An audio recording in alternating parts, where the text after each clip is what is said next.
US President Joe Biden looks to repair diplomatic ties with oil-rich Saudi Arabia following a meeting with the Crown Prince Mohammed bin Salman in Jeddah.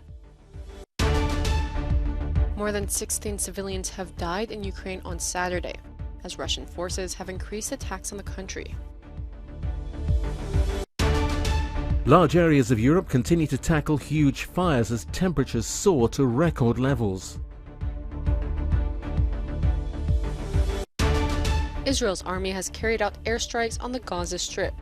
The attack was reportedly on the Hamas military site, according to Israeli officials. US President Joe Biden has met with Saudi Arabia's Crown Prince Mohammed bin Salman for the very first time in a bid to reset relations between the two countries. The top Democrat had previously promised to make the oil-rich kingdom an international pariah for its human rights record, but that was before Russia's invasion prompted a global energy crisis and rising inflation. US officials say MBS ordered the murder of journalist Jamal Khashoggi, an allegation the Crown Prince has denied. But Biden says he has warned the Saudi royal against any future attacks on dissidents. He basically said that he was not personally responsible for it. I indicated I thought he was. He said he was not personally responsible for it, and he took action against those who were responsible. And then I went on to talk more about how that dealing with any opposition to or criticism of the Saudi administration in other countries was viewed as, to me, a violation of human rights. Among other issues, Biden announced international forces will withdraw from a strategically positioned island previously used to block Israel's access to the Red Sea. International peacekeepers, including U.S. troops, will leave Tiran Island in the Red Sea, where they've been for over 40 years, since the Camp David Accords. Riyadh wants to turn the uninhabited islands into a luxury resort, but the deal still needs Israel's green light. While the Middle Eastern neighbours have no formal ties, following the meeting, Saudi Arabia announced that it is opening its airspace to Israeli airlines. Kramatorsk, a major city in Ukraine's Donbas region, is dealing with the aftermath of a strike in its central square. While there were no casualties in this attack, it is one of a series of strikes across Ukraine, as Russian officials announced plans to step up their attacks on the country. On Saturday, strikes killed at least 16 civilians. Attacks by Russian forces hit areas in the north, the east, and the south of Ukraine. Ukraine's second largest city, Kharkiv, is one of the places to see a severe bombardment in recent days. Russian forces also attacked a military base in Mykolaiv.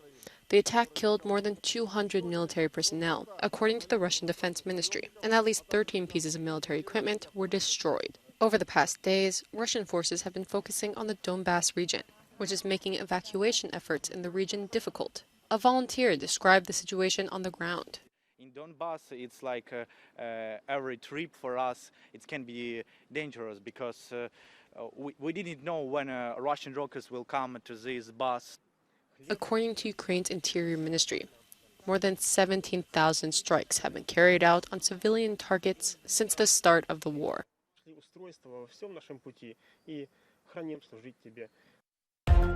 Russian opposition activist Andrei Pivovarov has been sentenced to 4 years behind bars for leading a banned pro-democracy group.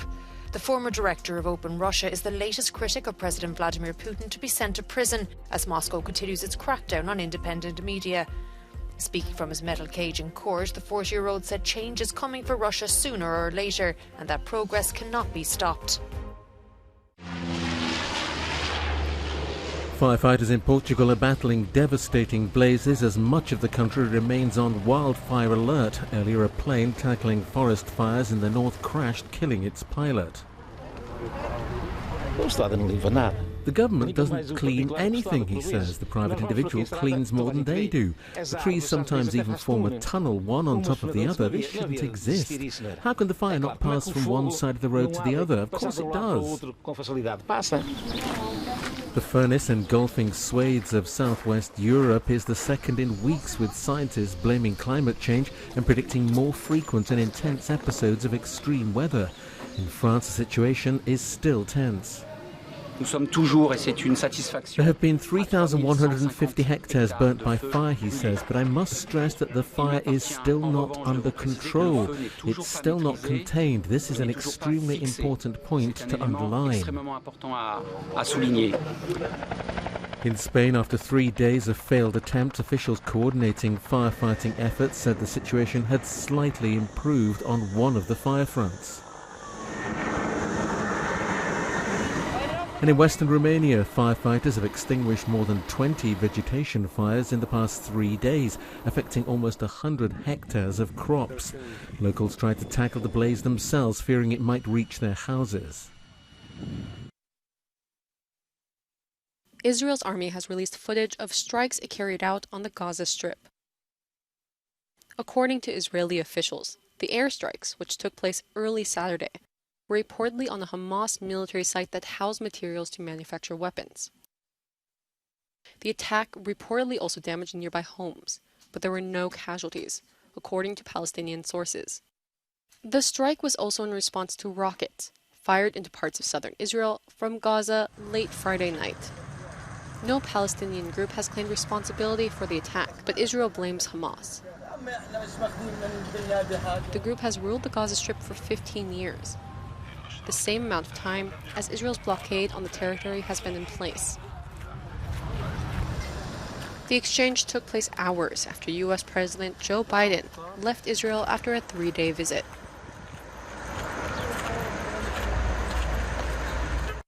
These mountains might never look the same again. According to one study, in the last 20 years, the Greater Caucasus glaciers have lost 320 square kilometers of ice, while a number of small glaciers in the Caucasus have already disappeared. These changes are measured not only by scientists, but experienced by mountain climbers too, who frequently travel to high altitudes. Changes can already be felt by us. Seasons are changing too. Months which were safe for mountain climbing are not anymore. Threat of avalanches and falling rocks are increasing. I've seen melting glaciers myself. For example, Gergeti Glacier, which used to be huge, really just looks miserable now. It's heartbreaking to see. It's hard to believe how much it has changed in 100 years.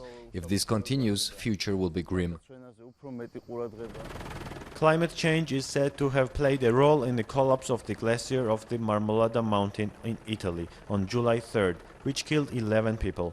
The collapse coincided with unusually high temperatures. The incident raises the question of whether a tragedy like this could happen again.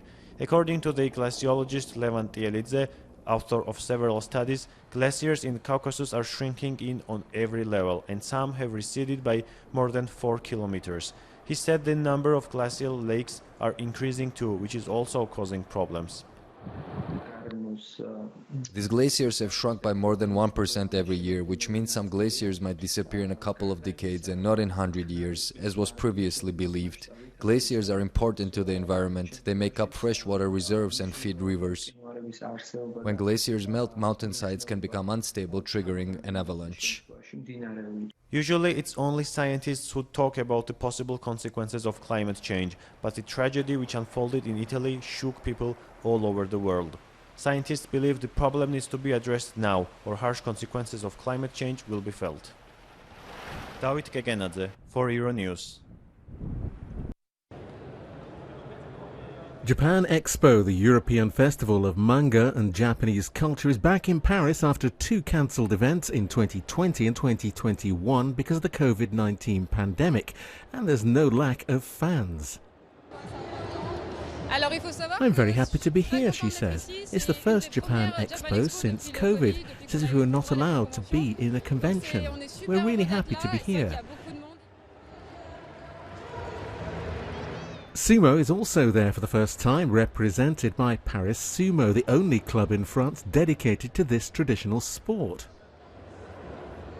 We also really wanted to go behind the clichés about sumo, he says. It's a sport with real values, a real nobility, like all sports, which develops a sense of courage, pugnacity and technique.